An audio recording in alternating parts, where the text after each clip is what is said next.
Pero bago tayo magpatuloy ay pakilike ang ating video. Ganun din ang subscribe button, pati na rin ang bell icon para lagi kayong updated sa mga parating ko pang mga uploads.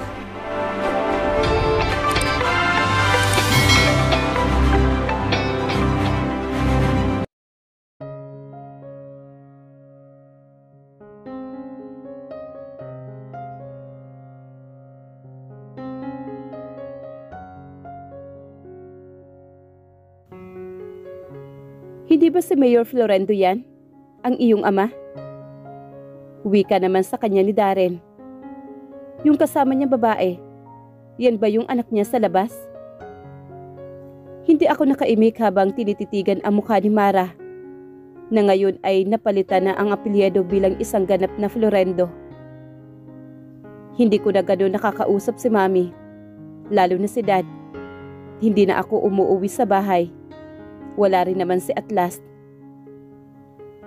Hindi ko alam at sobrang bigat sa pakiramdam ang balitang ito. Sobrang sakit at hindi katanggap-tanggap. Pero may kasalanan ba si Mara? Sa kanya ba dapat ako magalit? Kumusta na kaya ngayon si Mami? Tanong ko sa aking sarili. Naroon pa rin ang sakit. Hindi ko alam kung kaduwagan ba iyon o hindi ko pa rin kayang magpatawad sa kanilang mga nagawa. Mas maganda kung kukumustahin mo rin siya at Tasha. Uwi ka naman sa kanya ni Darren. Let's go. Aatin pa tayo ng hearing.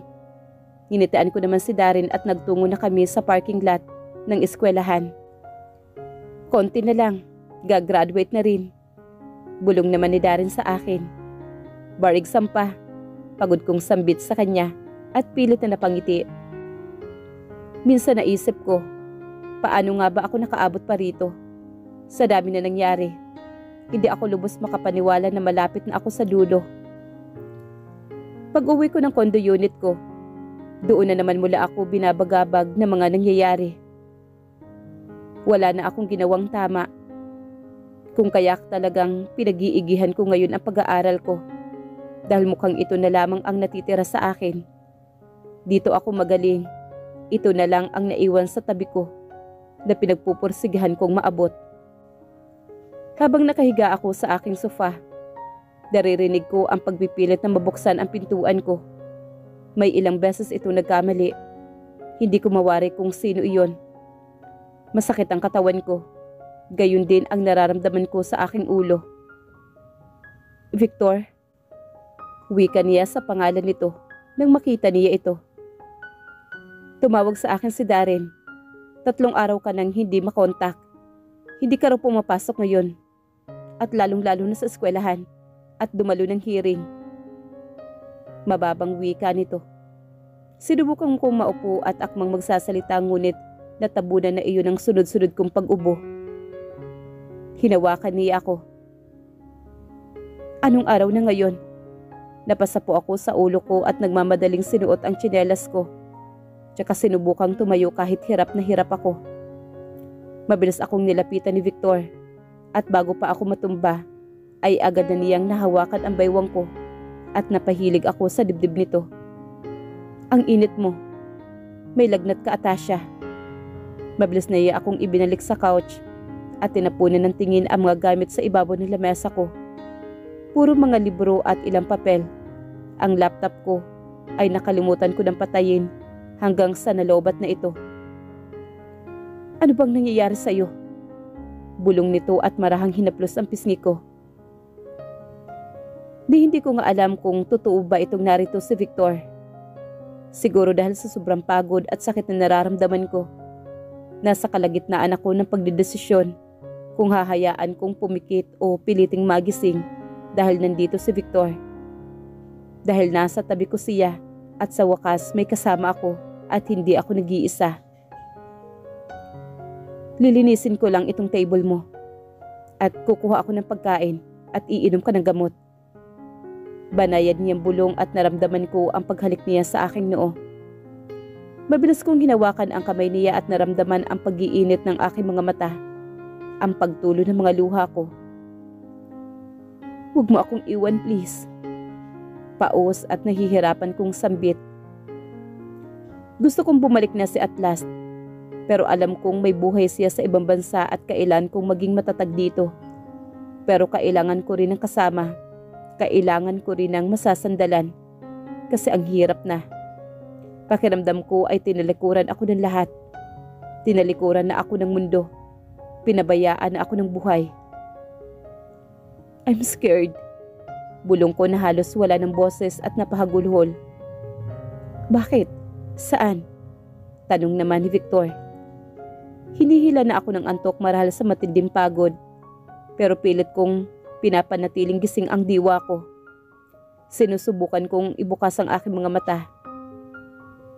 Sa lahat, sagot ko naman kay Victor. Ngayon gusto ko na lang maging bata at magsumbong kapag nahihirapan na.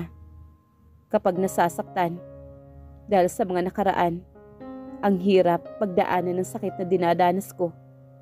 Lahat ay abala, lahat ay may pinagdadaanan, at ilan sa kanila ay lumalayo na sa akin. Naramdaman ko ang pagpahid niya sa pisngi ko, sa mga luhang bumabagsak, na tila maraming bigat na dala sa aking mga mata. Nandito na ako, baby. Napakasarap pakinggan. Ang sarap pakinggan sa dibdib ng mga sinasabi ni Victor. I'm sorry. Wika nito. I'm so sorry, Atasha. I'm so sorry. Paulit-ulit na wika ni Victor. Hindi ko alam kung totoo yun pero wala akong lakas na mga oras na iyon para sigawan at magalit kung si Victor nga iyon. Dahil maski ako hindi rin sigurado kung totoo nga ba ang nangyayari. Yun ang akala ko isang panaginip. Pero nagising ako sa kama ko at nakayakap sa akin si Victor. Pagod na pagod ang buong katawan ko. Gabi na nung tingnan ko ang binata.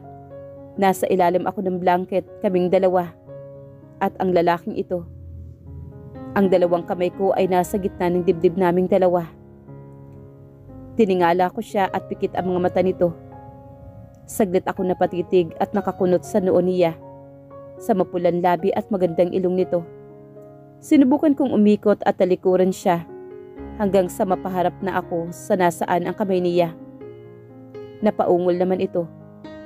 Saka nakapatong sa aking baywang ang kamay nito. Napaawang ako ng labi nang gumalaw siya at isang hila lang niya sa akin ay napadikit na ako sa likod ko sa kanyang dibdib. Mas humigpit ang yakap niya ngayon sa akin mula sa likuran ko. Ang kamay niya ay mas umangat pa ng kaunti sa baba ng aking dibdib. Marahan na isiniksik nito ang mukha nito sa aking lieg. Ramdam ko ang paghinga niya noon at mahimbing na tulog. Napasimangot ako at napanguso sa kanya, lalo pa nung gumalaw ang palad niya papunta sa tiyan ko. Pinasok ang mainit na palad sa loob ng damit na suot ko at niyapos ang aking tiyan. Victor, seryosong sambit ko at sinubukang tanggalin ang kamay niya. Hindi ko alam kung gising na ba ito o hindi pa. Nagising ba kita? Tanong nito.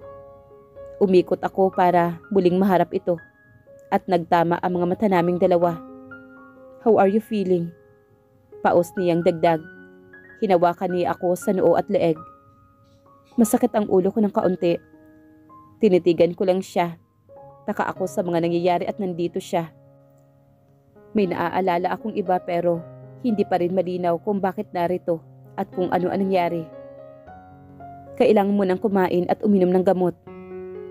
Bumagsak ang palad niya sa aking baywang at hinila ako ng kaunti papalapit sa kanya. Saka muli niyang inalapat ang mukha niya sa aking lieg. Mainit ka pa rin. Bulong nito. Habang binibigyan ako ng maliliit na halik. Anong ginagawa mo? Paos kong tanong sa kanya. Inayos niya ang kumot na abot na ng baywang ko. Kakahila niya sa akin. Kinausap ako ni Darren. Nag-aalala siya at hindi ka matawagan. Lalo na at hindi ka raw pumapasok ngayong araw. Hindi mo rin naman ako sinasagot. Alam kong galit ka at naiintindihan ko. I'm fine. Masungit siyang umiwas ng tingin. Kaya pala inaapoy ka ng lagnat nung maabutan kita rito. You also crying.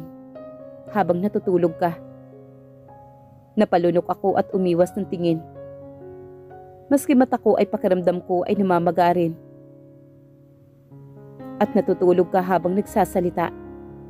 Bulong niya at mas lumalim ang titig niya sa akin. Wala akong maalala na may sinabi ako. Wala ka rin pagkain at puro galing sa pag-order ang mga kinakain mo. Ayos na ako. Pwede ka nang umalis, Victor. Salamat. Napaupo rin siya at natanggal ang kumot sa kanyang katawan. Salamat. Binantayan kita buong araw tapos salamat lang.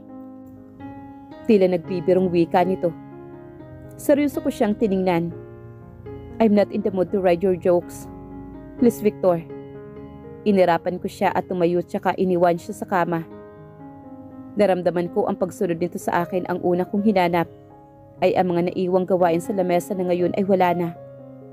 Nasaan ang mga gamit ko? Tama na muna ang pag-aaral, Atasha. Get some rest. Hinarap ko naman siya. Nasaan nga, Victor? Mabigat siyang napabuntong hininga. Kasing bigat ng kanyang titig sa akin.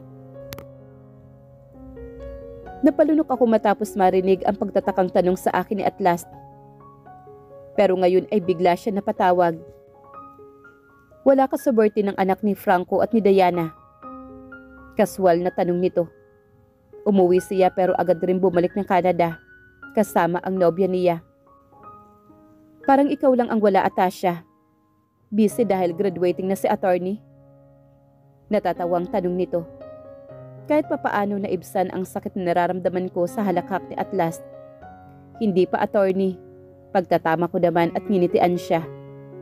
Bakit nga wala ka? Busy ka ba talaga? Kaya hindi ka nakikipagkita sa mga kaibigan. Masyado ka namang focus sa pag-aaral. Enjoy some time, Atasha. Nahihirapan ako na palunok doon at hindi nakaimik. Kaya natigil ako sa ginagawa ko sa aking laptop at napabaling sa kanya. Ayos ka lang ba? Ayos lang. Napipilitang ngumiti ako. Wala pa ring alam si Atlas sa mga nangyayari. At wala rin naman akong balak na sabihin iyon sa kanya. Huwag mo masyadong pahirapan ang sarili mo, Atasha. Alam ko naman na magiging lawyer ka. Pero huwag mo rin kakalimutan na mag-enjoy. Nginitian niya ako pero sa pagkakataong ito ay hindi ko nagawa pang humiti pabalik sa kanya. Hanggang sa narinig ko na lang ang balita na umalis si Audrey ng kondo. Binenta na rin ito at naghanap na ng malilipatan. Naubos ang oras ko kakascroll sa social media kung saan nakita ko ang magkasamang sina Diana, Audrey at Carlota sa isang mamahaling resort. Mariin ako napapikit at nahihirapang lumunok. Magpapalamon ka na lang sa mga nangyayari at pinagdadaanan mo. At yun ang pinili ko. Malakas ako na kahit anong bato sa akin ay babangon ako. Hindi totoo yun. Pagod na akong bumangon at tumayo. Pero ang magkamali at paulit-ulit ay hindi na para matuto pa, kundi katangahan na at desisyon na. Anong ginagawa mo? Takang tanong sa akin ni Victor nang umupo ako sa hita nito at nagsimulang tanggalin ang botones ng kanyang polo. Hindi ba ito ang gusto mo, Victor?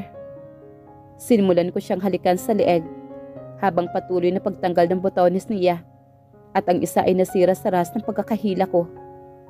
Nang halikan ko na siya sa leeg, ay napadapo ang palad niya sa aking mga hita. Nakaangat na ang dress na suot ko. Na halos kita na ang maikli kong cycling. Ang gusto ko mag-usap tayo, Atasha. Madiin niyang saad at tinawakan ako sa dalawang pulsuhan ko para pigilan sa ginagawa ko. Sino ang kasama mo at bakit nakikipagsayawan ka sa gitna ng mga kalalakihan na hindi mo kilala? Wika nito. Bumagsak naman ang tingin ko sa tabi niya. At napaawang ako. Hinawakan ko siya sa panga at mabilis na hinalikan sa mga labi niya. Kumunot ang noo niya pero naramdaman ko ang pagganti ng halik nito.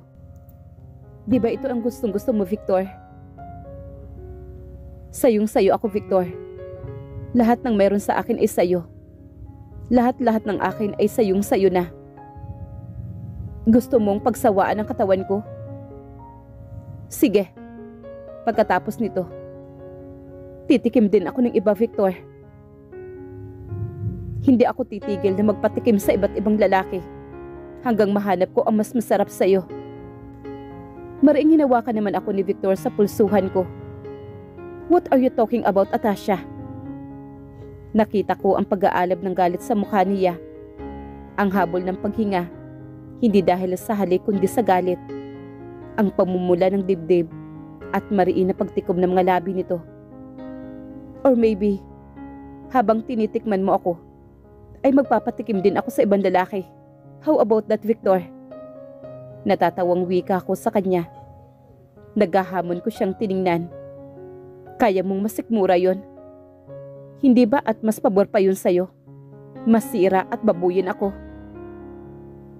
Napaawang siya sa labi at gulat sa mga sinasabi ko. Umugting ang panga niya at mabigat na napabuntong hininga. Madiin niyang hinigpitan ang hawak sa pulsuhan ko. Subukan mo, Atasha. Galit na wika nito. Napatitig ako sa ilang mga gamit ni Victor na nasa sala at hindi pa naaayos sa loob ng aking kwarto. Wala kaming pinag-uusapan sa bagay na ito. Inayos ko ang aking cardigan na suot at dumiretso sa kusina at naabutan ko siya naghahanda roon ng breakfast. Anong hinahanda mong pagkain? Hindi naman yan kasama sa napagkasunduan natin. Tiningnan niya ako at naglalagay ng mga plato sa lamesa. Nagdala ako ng mga gamit ko rito. May operasyon ako mamayang hapon kaya aalis din ako. Pero dito ako uuwi mamaya. Wika nito at hinalikan ako sa aking noo. Napatas naman ako ng isang kilay sa kanyang ginawa. Papasok ka ngayon? Kumain ka na. Sinulya pa niya ako. Kumain ka na rin. Seryosong sagot ko naman sa kanya. Tapos na ako, Atasha. Wika nito at umupo ito sa harapan ko.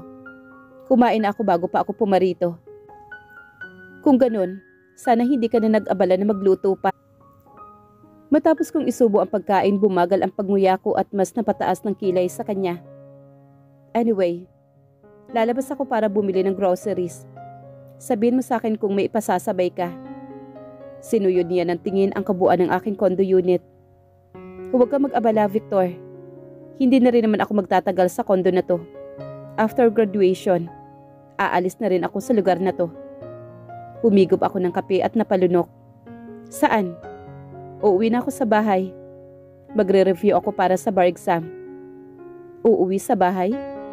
Pagak ako natawa sa aking isipan. Talagang uuwi pa ako roon? At anong maaabutan ko? Napakagatlabi naman si Victor. Hindi na tayo magkikita. Bumigat ang tinig niya sa akin. Magkikita pa kapag kailangan mo ng pampainit ng katawan mo. Nakangiting wika ko sa kanya at tumayo ako. Maliligo na ako. Ikaw na ang bahala rito sa kondo ko. Kakalabas ko lang ng building namin ay naabutan ko na kaagad.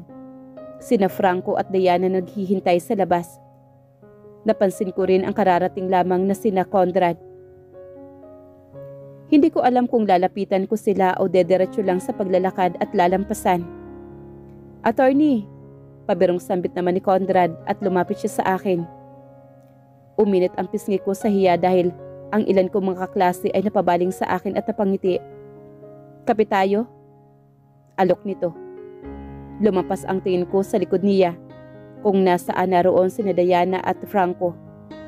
Parang formal ang suot at tila galing pa sa trabaho. Pero wala na sigurong mas ipupormal pa sa kasuotan ngayon ni Conrad. Busy ako. Hindi ko alam kung bakit yun ang naging sagot ko sa kanila. Atasha. Iniwan naman ni Franco na nakatayo roon sa likod at naghihintay si Diana. Kahit ilang minuto. Busy talaga ako. Inangat ko ang libro ko para ipakita sa kanya kung gaano ka talaga ako kaabala sa walang oras na magkape kasama sila. O baka masama rin ang loob ko sa mga nagdaang araw sa mga kaibigan ko. I know that Kuya Victor is staying in your condo. Wika ni Diana sa akin kaya natigilan ako. Wala siyang gaanong reaksyon. Pero ako ay alam kong may kalamigan sa aking pakikitungo sa kanila. Pagsasabihan mo ba ako patungkol doon? Bakit hindi ang pinsan mo ang pagbawalan mo? He was the one initiating to stay with me. Kahit nasaan nga ako, ay lagi siyang sumusulpot. Pagtataray ko rito at napaiwas ng tingin. Tsaka akmang aalis na ngunit mabilis na hinawakan ni Conrad ang braso ko para pigilan ako. I don't know how to explain my side anymore. Bahala na sila kung ano ang gusto nilang isipin. Nandito kami para makipag-usap sa iyo, Atasha. Binawi ko naman ang pagkakahawak ni Conrad sa akin para maintindihan ngayon ang sitwasyon. Dahil narinig na namin ang sides ni Kuya Victor. Pahakbang naman si Diana papalapit siya sa akin. Natigilan ako roon. Aba, nagpaliwanag ang lalaking yon? Na-curious naman ako kung ano nga bang paliwanag ang ginawa ni Victor. Sumama ako sa kanila. Nilapag ko ang mga gamit sa kabilang side at napasulyap kay Franco at Diana na pumipili ng pagkain ngayon. Akala ko ay sa simpleng kapihan lang o kainan kami pupunta.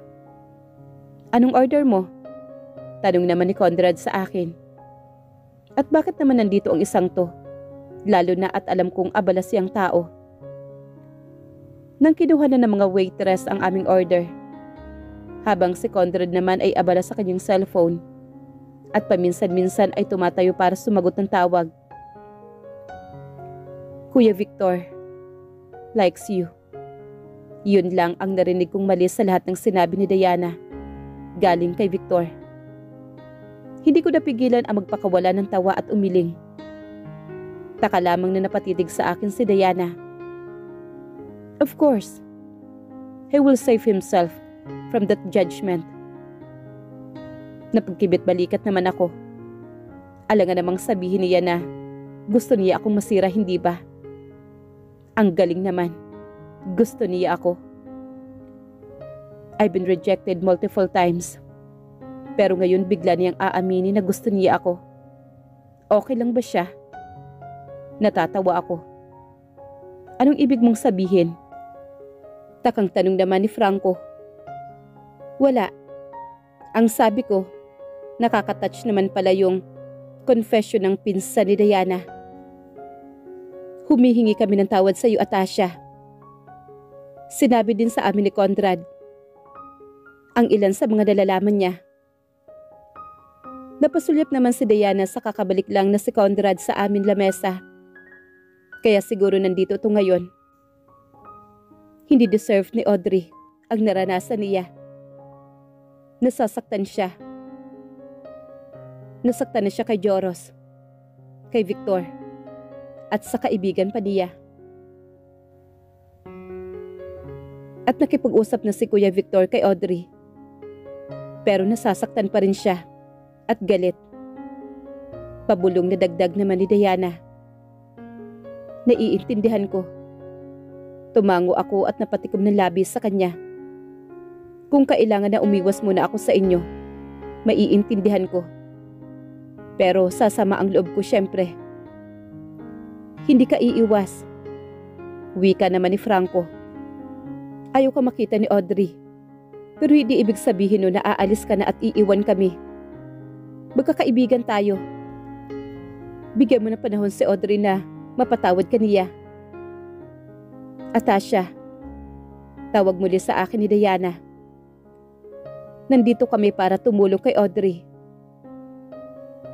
And sorry if you won't be with us while we are doing that. I understand. Kada selebrasyon naman ay imbitado ako. Ganun din kapag may pagtitipon. But I am also sensitive. Bakit ako dadalo? Masisira ko lang ang kasiyahan. I'll adjust for Audrey. Tutal malaki rin naman ang pagkakasala ko sa kanya. Pwede ba ako magtanong sa'yo? Wika naman ni Diana. Bakit hindi mo sinabi sa akin na may namamagitan sa inyo ni Kuya Victor? Bakit mo inililihim? Walang nakakaalam, Atasha. Ni isa sa ating mga kaibigan. At naiintindihan ko. Pero, pati bakit sa akin, hindi mo nasabi? Napatikom naman ako ng mga labis sa kanya. Gustong gusto ko siya, Diana. Akala ko, Lilipas lang ang paghangang nararamdaman ko kay Victor. Hindi niya ako gusto. Lagi niya akong itinutulak papalayo. Nakakahiya kung malalaman mo yun. Ninyong lahat. Ako si Atasha Florendo. At hindi ko matanggap na ang gustong gusto ko ay wala akong pag-asa sa kanya. Sa ilang beses na may nangyari sa amin ni Victor, ay nanatiling tikom ang mga labi ko pagdating sa nararamdaman ko sa kanya. Sumagi sa isip ko na kumprontahin siya. Sumagi sa isip ko na baka sa pagkakataong ito ay magbago na ang sagot niya. Na baka gusto na rin niya ako. Ngunit dahil nagsawa na rin ako at napagod, natakot, hindi na ako nagtatanong pa kay Victor. Hindi ako naging masaya sa setup naming dalawa. That's why I'm still go out to the bar and party all night whenever I have the time. Sinubukan kong sirain ang sarili ko upang makalimutan at mawala ang nararamdaman ko kay Victor ay hindi nangyari. Bakit ako nahihirapan na layuan at itaboy si Victor? Dahil mahal ko siya. I get defeated by my emotion. Gaano man ako katalino o kagaling bigyan ng aral ang aking sarili, hindi ko rin masunod ng maayos. Kahit pilitin kong ibaling sa iba, wala rin nagbabago sa nararamdaman ko. Tatakbo sa kongreso ang iyong ama. Sigurado ako, nakaabot na sa kanya ang mga ginagawa mo. Iyon ang salubong sa akin ni Conrad matapos kong bisitahin sila ng kanyang asawa. Pagsasabihan mo na naman ba ako? Hindi, Atasha. Ayoko magmalinis dahil ginawa ko rin naman yan noon. Mas malala pa sa mga ginagawa mo. Malapit ang pamilya namin ni Conrad. Matalik na magkaibigan ang aming mga magulang. Dahilan kung bakit sa mga pagtitipon ay pamilya namin ang laging magkasama. Pero sasabihin ko ito sa'yo, walang magandang mangyayari sa ginagawa mo. Minsanan ako napili ng kanyang mga magulang na ipakasal kay Conrad. Pero dahil ayaw ni Dad sa mga kilos noon ni Conrad, ay hindi siya pumayag. Wala akong ginagawa masama, Conrad. Pagputol ko rito kaya napasipol siya sa sagot ko. Pero hindi malabong mangyari yun kaya sige, paghahandaan ko. Maski kay Victor, hanggang halik lang. Tinaasan niya ako ng isang kilay at ngumisi siya. Napatikom ako ng labi. Bago pa makasagot ay dumating naman ang asawa nito dala ang laptop. Habang abala ang asawa niya sa pagbubukas ng laptop at pagpindot doon ay may mapaglarong ngisi naman na gumuhit sa labi ni Conrad nang tingnan ang asawa nito. Baka isa si Mara sa mga suggested architect mo. Biro naman ni Conrad at sinulyapan ako. Hindi, wala na siya sa kumpanya. She is busy as the future CEO of Florendo Businesses.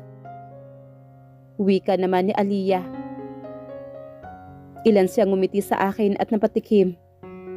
Bumalik na lamang ako sa pagsimsim ng kape at nagkibit balikat. Florendo na si Mara? Wika naman ni Conrad. Hindi ka ba natatakot na baka makuha niya lahat ng mana na mapunta sa kanya ang mga ari-arian ninyong pamilya? Sa pagtanda ko, mas nakita ko ang halaga ng pera at kapangyarihan. Ngayong naiintindihan ko na kung bakit pataas ng pataas ang posisyon na gustong maupuan ni Daddy sa politika. Dalawa lang yan. He might be very passionate to serve the country and his people. O di kaya naman, mas nagiging mataas ang demand ng kapangyarihan at koneksyon na gusto niya. Dahil kilala ko siya. Mahal niya ang mga tao, pero mas mahal niya ang politika. Habang si Mara, ini-enjoy ang lahat ng nararanasan niya ngayon, habang ikaw tinitipid mo ang sarili mo. Pasaring na wika naman ni Conrad. Dahil may trabaho na siya at nag-aaral pa rin ako. Wala na siyang trabaho. Wala rin siyang project. I think she is focusing on business industry. Wika naman ni Aliyah. Hinirap niya sa akin ang laptop at pinakita ang mga interior design na gawa ng isang architect.